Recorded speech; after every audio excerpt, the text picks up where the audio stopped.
We have this dangerous situation. The criminal gangs are undermining border security. They are putting lives at risk. In the first half of the year, the numbers of crossings that we inherited from the previous government were a record high for spring crossings. I don't think it's right to make those comparisons. It's completely different. And the Prime Minister said yesterday, I think almost in the same breath, talked about the diverse country that we are. The Rayner resignation. How 24 hours changed British politics forever. If you're not already subscribed to UK Conners, hit that subscribe button now, because what I'm about to tell you will fundamentally change how you view British politics in 2025. This isn't just another Westminster shuffle. This is a story of how a tax bill brought down one of the most powerful women in government and triggered a political earthquake that's still sending shockwaves through Downing Street. Picture this. It's Thursday morning. Angela Rayner is the second most powerful person in the country, Keir Starmer's right-hand woman, the Deputy Prime Minister who could connect with voters in ways Starmer never could. By Friday evening, she's gone. Half the cabinet has new jobs, and Labour is in what can only be described as absolute chaos. How did we get here? And more importantly, what does this mean for the future of British politics? The story begins not in the corridors of power, but with a property purchase in Hove, a seaside apartment that would become the most expensive mistake in recent political history. Angela Rayner, the woman who rose from teenage mother to Deputy Prime Minister, had underpaid her stamp duty by £40,000. £40,000 that would cost her everything. But here's where it gets interesting. And this is why you need to stay subscribed to this channel, because nobody else is telling you this. The resignation wasn't really about the money. It was about something far more dangerous in politics, the perception of hypocrisy. Here was Labour's Housing Secretary, the woman tasked with solving Britain's housing crisis, caught in a tax avoidance scandal involving property. The optics were absolutely toxic. The timeline is crucial here. Early in the week, Starmer had proclaimed the beginning of Phase 2 of his government.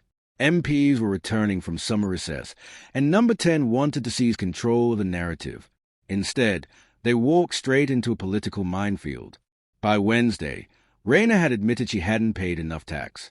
By Friday morning, the ethics advisor had delivered his verdict. Ministerial code violated. By Friday afternoon, she was gone. Now, here's what the mainstream media isn't telling you, and this is exactly why you should subscribe to UK Conners for analysis you won't find anywhere else. This wasn't just about Angela Rayner. This was about Keir Starmer's fundamental weakness as a leader. Think about it. His Deputy Prime Minister, his closest political ally, was forced out not by opposition attacks, not by media scandals, but by his own ethics advisor. The man who promised to clean up politics had to fire his second-in-command for breaking the very codes he claimed to champion. The reshuffle that followed was nothing short of extraordinary. David Lammy, who had been making a reasonable fist of Foreign Secretary, suddenly found himself juggling two massive briefs, Deputy Prime Minister and Justice Secretary.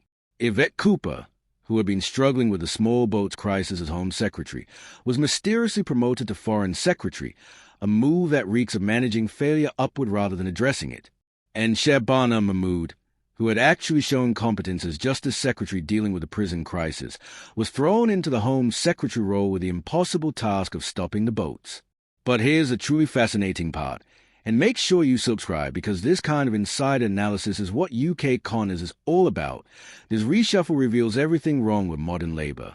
Instead of bringing in fresh faces, instead of acknowledging that his top team wasn't working, Starmer simply moved the deck chairs around. The same people who had overseen the first year's disasters were given new offices and new titles, as if changing the nameplate would somehow change their competence. The reactions tell the whole story. Robert Jenrick called it tinkering here and there rather than real change. Richard Tice accused Labour of playing games. Even Nigel Farage moved his conference speech forward to capitalise on the chaos, declaring the government in serious crisis. When your political opponents are literally rearranging their schedules to attack you, you know you're in trouble. But here's what's really keeping Downing Street awake at night, and this is analysis you'll only get here on UK Conners. So hit subscribe if you haven't already. They've lost their most valuable political asset. Professor John Curtice put it perfectly. Rayner could connect with people in ways Starmer simply cannot.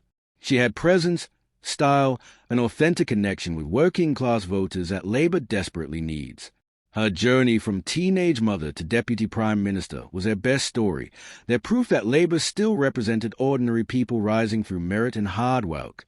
Now she's gone, replaced by David Lammy, a perfectly competent politician who nonetheless represents everything voters think they dislike about the modern Labour Party, metropolitan, elite, disconnected from their everyday concerns.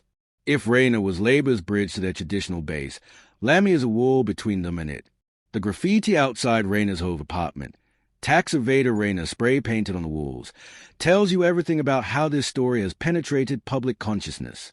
This isn't just Westminster bubble gossip. This is a story that ordinary voters understand and care about. The housing minister who couldn't handle her own housing taxes. The working-class hero who turned out to be just another politician gaming the system. And here's a detail that should terrify Labour strategists, the YouTube video. Yes, there's actually a viral video showing a deep fake of Angela Rayner rapping about buying houses, complete with gold chains and stacks of cash. Over 1.5 million views. When your political crisis becomes meme content, when it penetrates popular culture to that extent, you're not dealing with a temporary scandal. You're dealing with permanent damage to your brand.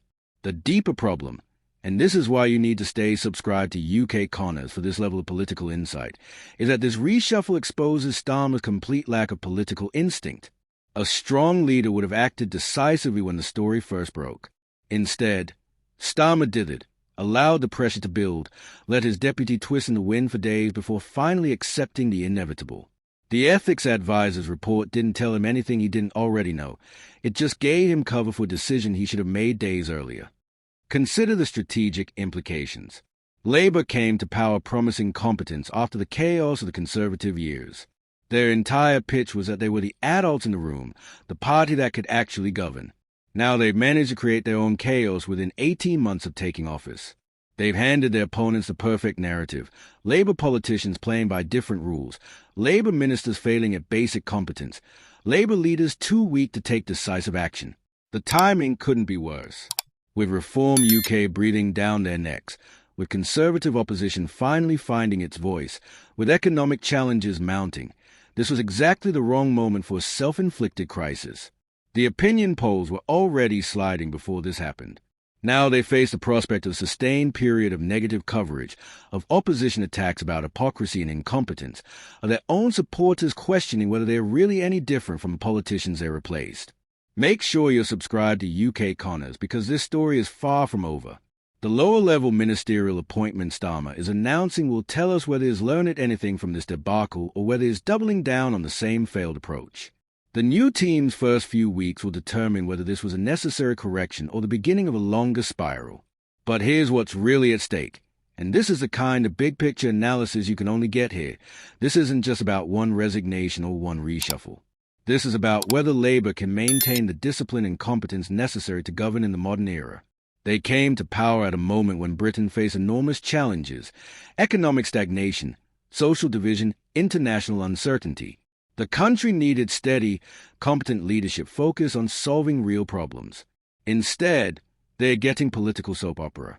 The Rayner resignation will be remembered as a moment when Labour's honeymoon ended, when the harsh realities of governing replaced the easy promises of opposition. It's the moment when Keir Starmer's weakness as a leader became undeniable, when his team's lack of political nous became impossible to ignore, when the gap between Labour's rhetoric and reality became a chasm. And here's the most damning part. This was completely avoidable. Rayner's tax issue wasn't complex. It was a straightforward case of getting proper advice and paying what was owed. The political damage wasn't inevitable. It was a result of poor judgment, delayed decision-making, and a fundamental misunderstanding of how modern politics works. In the age of social media, viral videos, and 24-hour news cycles, small mistakes become major scandals if not handled properly. Labour clearly hadn't learned this lesson. So what happens next? The new team faces an impossible task: restore confidence while dealing with the same underlying problems that defeated their predecessors. The small boats are still coming. The economy is still struggling. The polls are still sliding. Only now they are doing it with a depleted reputation and a weakened leader who has shown he lacks the killer instinct necessary for modern politics.